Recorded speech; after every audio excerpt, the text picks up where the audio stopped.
পৃথিবীতে আমরা সবাই ভালোবাসা পাগল।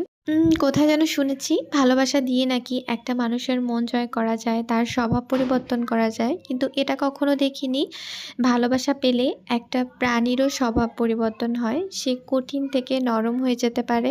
এমনকি একটা অবুঝ প্রাণীও ভালোবাসার পাগল। মানুষের মতো পশুরাও যে এত বেশি ইমোশনাল সেটা আমার আগে কখনো জানা ছিল না। হঠাৎ করে ঘুরতে এসে একটা অজানা জিনিসের মায়ায় পড়ে গেছি, যেটা ছাড়া আমার একদমই যেতে ইচ্ছা করছিল না। মনে হচ্ছিল যে আমার সাথে করে আমি নিয়ে যাই। কেমন আছো তোমরা সবাই? আশা করি অনেক বেশি ভালো আছো। তো ওইদিন আমরা বোনেরা মিলে বিকেলের দিকে ঘাগটে ঘুরতে গেছিলাম। এখানে এসে আমরা একটু ভিডিও করতেছিলাম সবাই মিলে। তো হঠাৎ করেই একটা গরু আসে আমাদের কাছে। আমি ওখানে বসেছিলাম। তো ও হুট করে এসে আমার পাশে বসে যায়। আমি তো ভয় পেয়ে উঠে গেছিলাম। পরে আবার আস্তে, আস্তে গিয়ে ওকে একটু ঘাস দিচ্ছিলাম। আমি বরাবরই এরকম করি। বাট ও খাচ্ছিল না দেখে পরে আমি ভাবলাম যে ওকে একটু আদর করে দেই। দেন ওই মুহূর্তটা আমি যতই ওকে আদর করতেছিলাম, ও একদম ঘাসের মধ্যে শুয়ে পড়ছিল।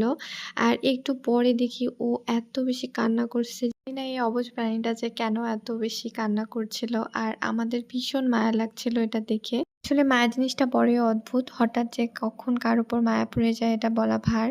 হঠাৎ করেই আমাদের গরুটার উপর অনেক বেশি মায়া পড়ে যায়। আর আমরা অনেকক্ষণ ওখানে বসে থাকি। দেন ওর মালিকেরা এসে ওকে নিয়ে যায়। তো উনি চলে যাওয়ার পরে আমরা এখানে একটা আঙ্কেলের মাছ ধরা দেখতেছিলাম।